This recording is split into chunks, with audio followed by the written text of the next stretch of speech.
Pablo Escobar foi um narcotraficante que ficou famoso em todo o mundo como senhor da droga. Ele foi eleito 7 vezes pela revista da Forbes como o homem mais rico do mundo. Antes de eu te contar detalhes sobre essa história, vou te pedir para já clicar aqui no like já no comecinho do vídeo para me ajudar na divulgação e também se inscrever no canal para você não ficar de fora de todos os vídeos que rolam por aqui. E agora deixa que eu te conto essa história. Pablo Emílio Escobar Gaviria nasceu em 1º de dezembro de 1949 em Rio Negro, na Colômbia. Seu pai, Abel de Jesus Escobar, um fazendeiro, e sua mãe, Hermília de los Dores Gaviria, uma professora do ensino médio. Pablo era o terceiro de 7 filhos e desde pequeno ele trabalhou para ajudar aí na finança da família. Ele trabalhava como empacotador de supermercado e também como flanelinha de rua no centro de Medellín. Mesmo com o trabalho, Pablo não deixava de estudar e conseguiu se formar no ensino médio. O sonho de Pablo quando criança era que aos 22 anos ele estivesse bilionário. E na sua juventude ele iniciou uma faculdade de ciências políticas, mas não conseguiu continuar na faculdade, precisou trancar a faculdade porque não conseguia pagar a mensalidade da faculdade. Como um adolescente ali nas ruas de Medellín, Pablo encontrou um mundo de crime e muitas possibilidades de ganhar dinheiro e poder. Com isso, ele começou a sua história de comerciante.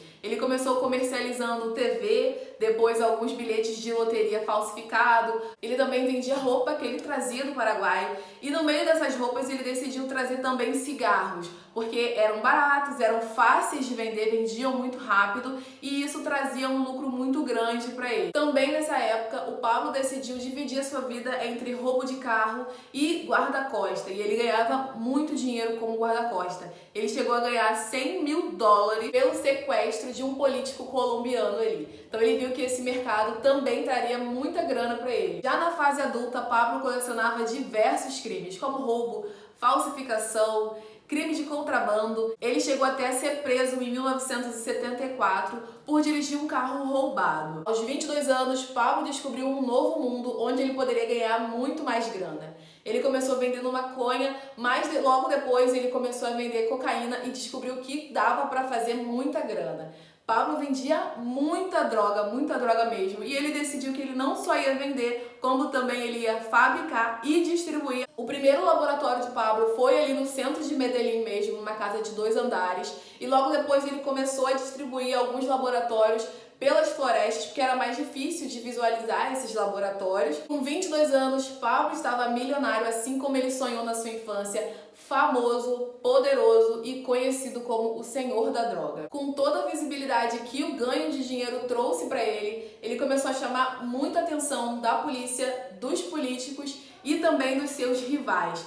Pablo, que era muito inteligente, sempre pensava num plano à frente, decidiu então convocar uma reunião ali com os seus rivais e propor um acordo. O acordo era o seguinte: eles iriam combinar ali rotas de distribuição, combinariam também pontos de venda e também os valores que seriam vendidas as mercadorias, para que ninguém precisasse baixar o valor da sua mercadoria e com isso perder lucro. E aí se iniciou o cartel de Medellín. No auge do cartel de Medellín, eles contrabandeavam cerca de 15 toneladas de droga. Isso dava mais ou menos em dinheiro $500 mil por dia.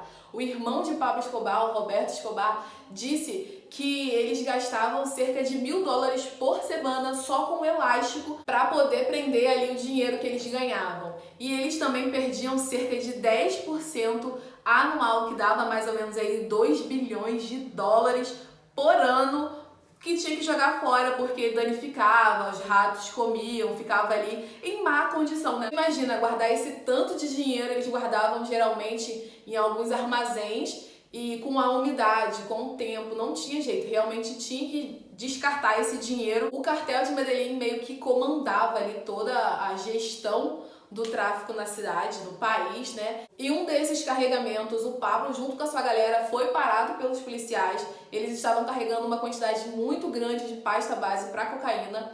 O Pablo tentou até persuadir os policiais, tentou comprar os policiais, mas os policiais não aceitaram e levaram o Pablo e sua galera presa. Quando chegou lá na prisão, ele conseguiu conversar com os policiais novamente, aumentar o valor que ele tinha proposto para o policial e comprar o silêncio dos policiais. Os policiais então arquivaram o caso, mas o Pablo Escobar ficou com a ficha suja na polícia, o que impediu ele de realizar um sonho que ele tinha de ser presidente da Colômbia. Nessa época, Pablo começou a entender que era assim que funcionava o sistema. Se ele queria carregar esse tanto de droga e distribuir esse tanto de droga, ele precisaria ter essas pessoas do lado dele. Ter os rivais do lado dele, onde foi formado o cartel de Medellín, e também ter a polícia, ter a política e ter a população também do seu lado. Pablo então adotou o seguinte procedimento dentro do cartel. Ou as pessoas estavam do lado dele, ou as pessoas estavam contra ele. Ele falava que ou as pessoas tinham o dinheiro dele, ou tinha o chumbo dele. Então as pessoas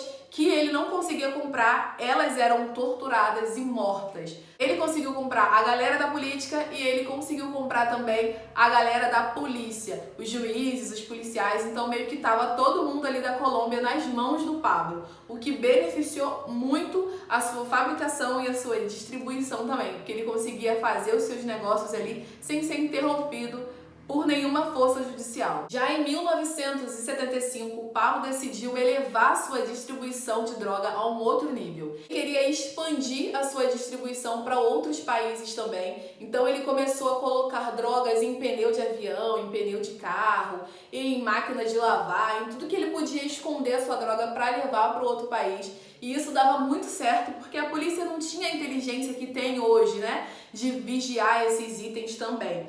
Então isso deu muito certo. Mas Pablo ainda queria expandir ainda mais seu território, levando as suas drogas ali também para os Estados Unidos. Então ele decidiu fretar um avião e ele mesmo levou a sua droga da Colômbia para o Panamá com o intuito de entrar nos Estados Unidos, e ele de fato conseguiu. Vendo que esse meio de transporte dava super certo, Pablo então comprou 15 aviões e começou a comercializar sua droga para os Estados Unidos e outros países. Então Pablo contratou alguns pilotos para fazer esse transporte para eles, e o piloto ganhava cerca de $15.000 por voo. Então assim, era muita grana que rolava. Então o trabalho do piloto era o seguinte: ele viajava para o Peru, pegava a pasta base, voltava para a Colômbia, ali eles refinavam, fazia todo o produto e o piloto levava o produto já finalizado para os pontos de distribuição. Pablo era o maior responsável pelos assassinatos e pelos grandes crimes que estavam acontecendo ali na Colômbia. Com isso ele virou um alvo, né, da polícia, da política e da população.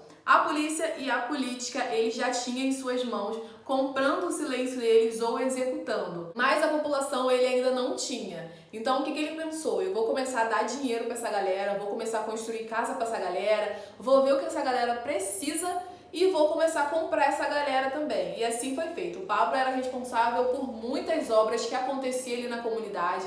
Inclusive ele tem um bairro que ele fez mais de 140 casas e deu assim pra galera. Então o pessoal começou a idolatrar o Pablo e a achar que ele era um cara do bem, que ele tirava dinheiro dos ricos e dava para os pobres. Então assim o Pablo conseguiu comprar a polícia, a política e a população, né? Com dinheiro, com tanto dinheiro que Pablo fazia, ele comprava o que ele queria, quem ele queria e a hora que ele queria. Como eu disse no começo desse vídeo, Pablo Escobar foi eleito 7 anos consecutivos o homem mais rico do mundo pela revista Forbes. E com toda a guerra política, guerra econômica que estava rolando ali dentro do país, todo mundo queria entender como é que Pablo conseguia fazer tanto dinheiro assim. E para justificar essa quantidade de dinheiro que rolava, o Pablo falava que o dinheiro vinha da companhia de táxi que ele tinha ali, mas ele só tinha 4 táxis. Então assim, era meio difícil de entender como que ele fazia esse tanto de dinheiro só com 4 táxis. E os Estados Unidos já estava de olho também ali no que estava acontecendo na vida do Pablo Escobar, o que fez o circo ir se fechando um pouco mais. Mas como ele conseguia comprar todo mundo ali dentro da cidade, dentro do país, ele conseguia ficar um pouco mais tranquilo e a galera conseguia meio que engolir ali que o dinheiro realmente vinha da frota de táxi que ele tinha. Como eu disse para você, o Pablo conseguia comprar todo mundo, juiz, político, polícia, população, todo mundo ele conseguia comprar. E quem ele não conseguia comprar, ele executava. Mas Pablo começou a ficar muito violento, cometendo muitos crimes, Para você ter ideia, ele tinha cerca de 170 assassinos trabalhando para ele 24 horas. Então ele começou a ficar tão violento que o dinheiro que ele dava para a galera já não calava mais a boca do povo. O povo já começou a falar, a política já começou a querer se envolver e a polícia também. Aos 27 anos, Escobar se casa com Maria Victoria, que na época tinha 15 anos. O casal tiveram 2 filhos que foram criados na luxuosa propriedade, que inclusive tinha até jardim zoológico, com animais exóticos. Pablo financiava muitas obras públicas, muitas campanhas políticas, inclusive ele se candidatou ali em 1982, ele até ganhou como deputado suplente, mas ele não conseguiu se eleger como presidente do país por conta daquela ficha suja que ele teve aí algum tempo atrás. Pablo Escobar e alguns outros criminosos estavam sendo ameaçados de serem extraditados ali para os Estados Unidos para ser julgados pelos crimes internacionais que eles cometeram, e isso gerou assim uma onda de crimes muito grande, inclusive até um ataque que deixou 70 pessoas mortas ali no Centro de Segurança de Bogotá. Pablo Escobar chegou inclusive a implantar uma bomba no voo ali do presidente. O presidente não embarcou, mas a bomba explodiu quando o avião estava no ar, deixando 107 pessoas mortas. Esse foi um erro muito grande cometido por Escobar, deixou todo mundo contra ele e ele sabia que mais cedo ou mais tarde a casa iria cair. Então, em 1990, ele decidiu construir a sua própria prisão, que ficou conhecida como La Catedral. A prisão La Catedral era extremamente luxuosa, mas parecia com um clube ali. Tinha sala de jogos, tinha clube de tênis, tinha quarto para stripper, quarto para jogo, para game, tinha muitas armas. Quando essa prisão já estava pronta, ali mais ou menos em 1991, Pablo conseguiu com os políticos que ele tinha comprado aprovar uma lei federal de que proibia a extradição dos criminosos colombianos. Então, com essa lei aprovada, Pablo decidiu então se juntar com uma galera ali do cartel de Medellín e se entregar à polícia, mas com um acordo. A condição era que ele fosse preso na prisão que ele mesmo construiu. Esse acordo foi aceito, Pablo foi preso junto com essa galera aí do cartel de Medellín, que foi muito bom para a polícia, mas o acordo também dizia que os policiais não poderiam ficar dentro da prisão, os policiais tinham que ficar